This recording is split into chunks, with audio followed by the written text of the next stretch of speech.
ઈલાબેન પ્રવીણભાઈ શાહ જેઓની ફરિયાદ જોતા આ તારીખના રોજ રાત્રિના એમની દીકરીની દીકરી જે દિયા કરીને છે, દિયા એમની સાથે રહેતી હતી. તે અગાઉ આજથી 2 વર્ષ પહેલાં આ કામના આરોપી જે છે વિવેક પ્રકાશભાઈ ગોસ્વામી, જે ભાલકા ગીર સોમનાથના છે, જેઓ 2 વર્ષ પહેલાં રાજકોટમાં રહેતા હતા અને મોબાઈલની દુકાનમાં કામ કરતા હતા. તે દરમિયાન આ કામના જે બેન ફરિયાદી છે, મરણ જનાર છે, એમની પૌત્રી, એમની બેની વચ્ચે પરિચય થયેલો. પરિચય થયા બાદ બંનેમાં પ્રેમ સંબંધ થયેલો. પ્રેમ સંબંધ થયા બાદ આ એની પૌત્રીની માતા તેમજ એમના નાના નાની એમને પ્રેમ સંબંધ એટલો બધો મંજૂર ના હોય. ત્યારબાદ આ એમની જે પૌત્રી દિયા અને જે આરોપી છે, જે લવ મેરેજ કરી અને હાલના આરોપી જે વિવેક ગોસ્વામી છે એ ભાલકા ખાતે દિયાને લઈ ગયો.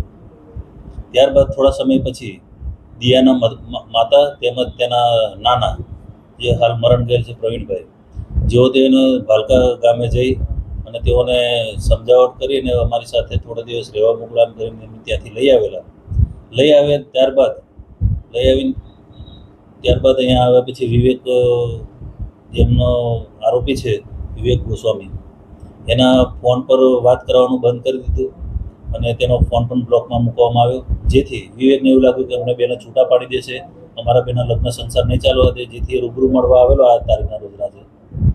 ત્યારે રાત્રિના આવીને એમના નાનાના ઘરે ગયેલો, કારણ કે આ દિયા છે એમના નાનાના ઘરે મોટા ભાગે રહેતી હતી. નાનાના ઘરે જઈ અને દિયા ક્યાં છે એમ પૂછતા કીધું કે હાલ દિયા નથી, તારે શું કામ છે? જેથી બોલાચાલીમાંથી ઝપાઝપી થતાં આ હાલના આરોપી જે વિવેક ગોસ્વામી છે તેઓને પોતાની પાસે છરો કાઢી અને તેની નાની જે હાલના ફરિયાદી ઈલાબેન અને મરણ જનાર પ્રવીણભાઈ શાહ બંનેને આડેધડ છારીના ઘા મારી, જેમાં પ્રવીણભાઈ છે જેમના નાના એમનું મૃત્યુ થયેલું છે અને ઈલાબેન ગંભીર રીતે ઘવાયેલા છે. જેઓની ફરિયાદ લઈ યુનિવર્સિટી પોલીસે ફરિયાદ લઈને તપાસ હાથ ધરી છે.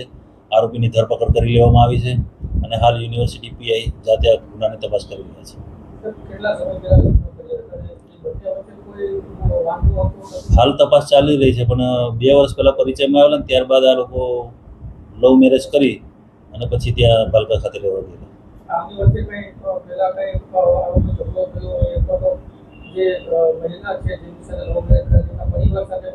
હાલ આરોપીની ધરપકડ થઈ છે. આરોપીને અને ફરિયાદીના બધાના નિવેદન ચાલુ છે, જેથી વધુ ઘનિષ્ઠ પૂછપરછ તેમજ રિમાન્ડ પણ મેળવવામાં આવશે.